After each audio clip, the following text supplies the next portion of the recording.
The following is based on eyewitness accounts and testimony. There's a road on the edge of town where I grew up. The kind of road parents warn their kids to stay away from. The kind no one talks about unless they're whispering. Riverdale Road.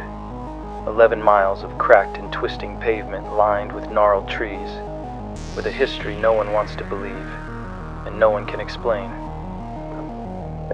Tonight, we happen upon a newlywed couple, James and Ellen, as they explore their mysterious new rental home on Riverdale Road. And what begins as a new adventure and a new life for them both turns into a journey into the unknown when they happen upon a locked closet.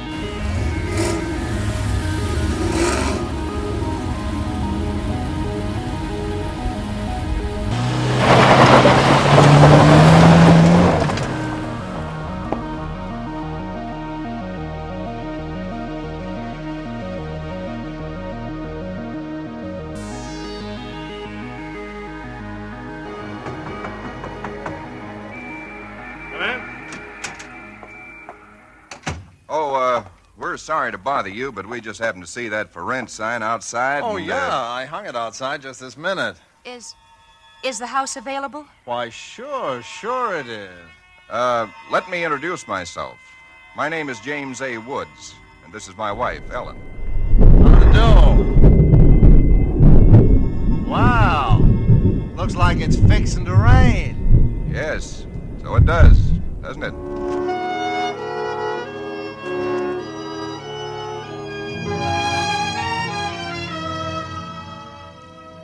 Well, it was one of those things. The real estate agent had just been authorized to rent the place by mail that morning, and he'd hardly had time to look at it himself and put up his sign when we drove up.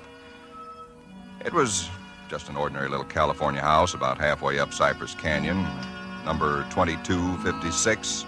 Just an ordinary, undistinguished little house. The agent didn't know much about it. Construction on it had been stopped by the war, and it had just been completed and furnished lately.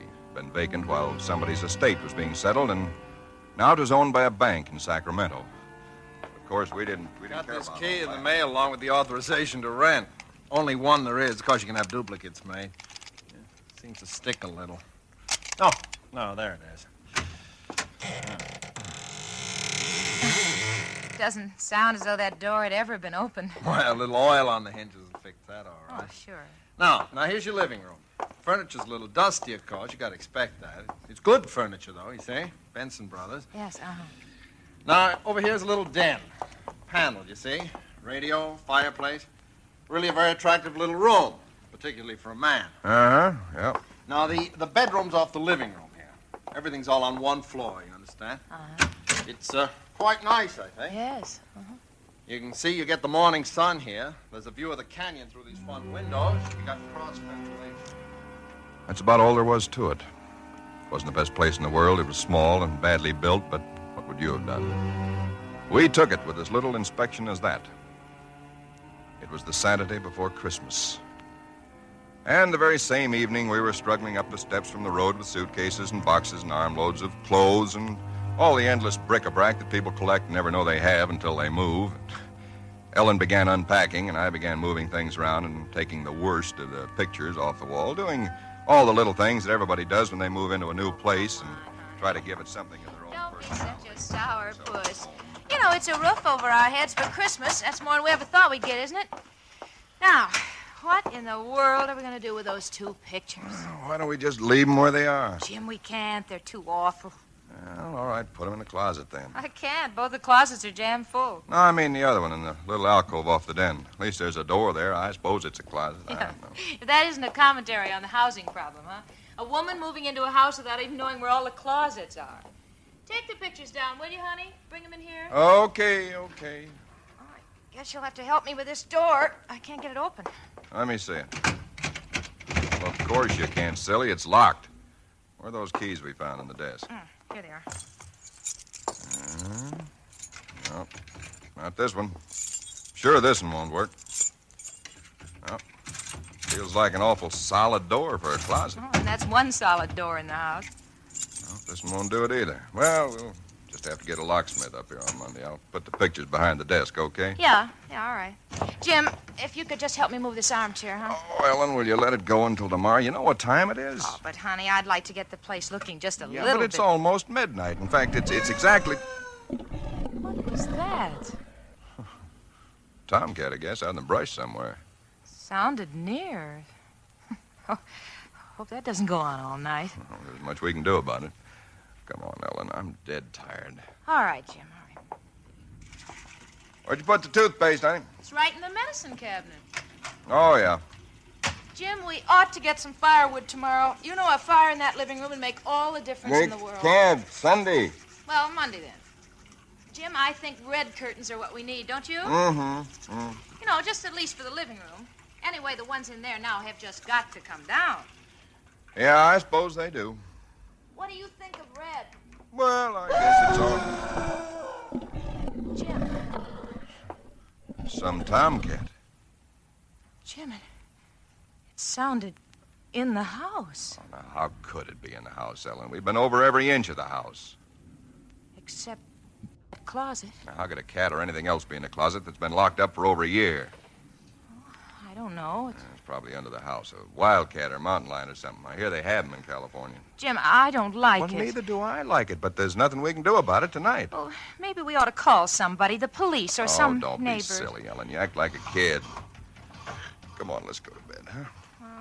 All right, I suppose it is silly. Jimmy, did you lock the door? Yeah. Can I turn out the lights now? Yeah. All right. Good night, Ellen. Sleep tight. Good night, Jim.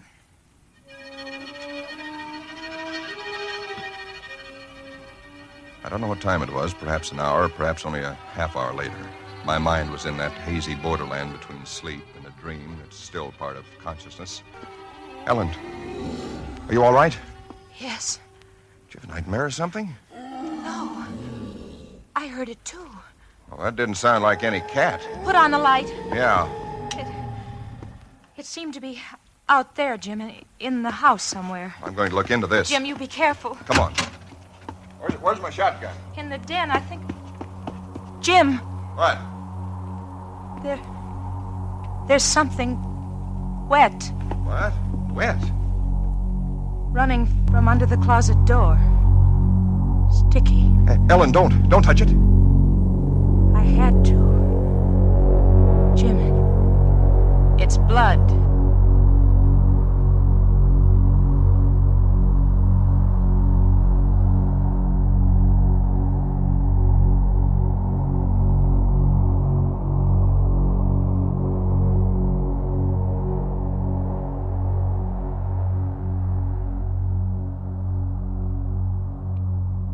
Be too difficult to understand from the foregoing why I've taken the pains to set down in writing the events related here.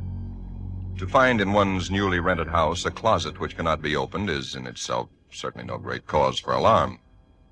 But to be awakened in the stillness of the night by unearthly cries within that house, to find oozing from under that closet door something that is unquestionably blood, that's another matter. Perhaps others might have been braver than we. Suffice it only to say that we got out of the house in something very close to a panic, and only returned when we had the moral support of two stalwart Los Angeles policemen. You just moved in here, you say? That's right, officer. You can see we're still unpacking. And the place has been empty right along before that? Yeah, I don't know much about that part of it. You could check all that with the real estate agent, though. Well, where is this closet? Oh, it's right in here, officer. And the blood is... Where? Where's the blood? Jim?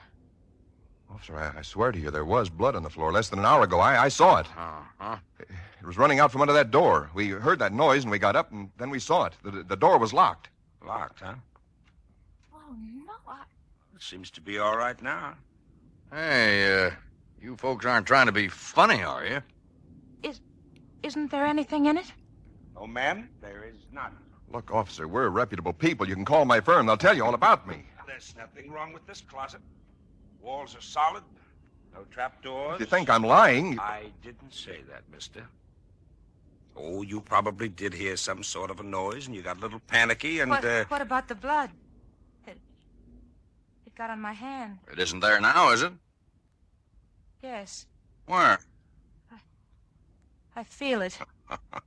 Now, you folks just take it easy. You know, you're liable to hear all kinds of noises up in these canyons at night. You're from the east, you say? Yeah. And I'm sorry, officer. That's all right. That's all right. If you have any real trouble, call on us anytime. All right. Well, good night. Good night. Good night. Hey, you ought to have this door fixed.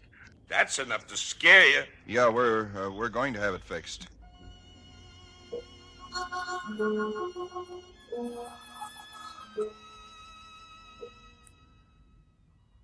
We didn't say much about it after that. There wasn't much that could be said. The next day, I went down to a lot and bought a little Christmas tree and some trimmings, and we tried to pretend we were cheerful, but there was an uneasiness between us that had never been there before. Ellen seemed tired and listless. Several times during the day, I noticed her washing her hands with the brush, scrubbing the one that had touched the blood. That night, we each took a sleeping pill and went to bed.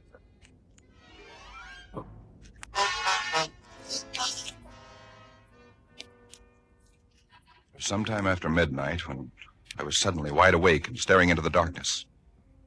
In some way, I knew at once and instinctively what had awakened me. Ellen was not in her bed nor in the room. The nameless thing I feared gripped at my heart until I could scarcely breathe. I opened the bedroom door and started through the house, putting on every light that I could find. There was not much to search, but I searched thoroughly. The living room, the kitchen, bathroom, den, even the garage. And all the time, the dread of looking where I knew at last I must look. For I think I knew from the very first time where I'd find her. It must have been a full minute that I stood before that closet door. Then, I opened it. She stood there rigid, her arms at her sides, her fingers extended like claws. Her hair was over her face, her eyes stared out of it. Her lips were drawn back in a grin like an animal at bay. For a moment, I was frozen with the horror of it. I stretched out my hand. Very deliberately, she turned her head and sunk her teeth until they met into the flesh of my forearms. I'd raised my hand to strike at her, but already she'd relaxed her hold and gone utterly limp. She would have fallen unless I'd caught her. I carried her into the bedroom and laid her on the bed. Strangely, at that moment, my only thought was how I might revive her. Until I saw that it was not a faint, but a sleep that she'd fallen into.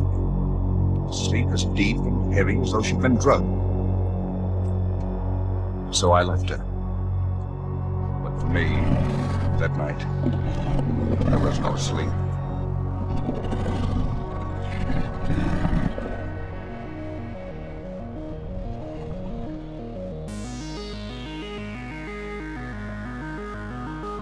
Some roads take you to places you've never been. Others to places you wish you'd never found. You've been listening to Tales from Riverdale Road, a new paranormal audio series brought to you by Retro Audio Theater. We want to thank you for listening. Like, subscribe, share, and comment for more of the best in audio fiction.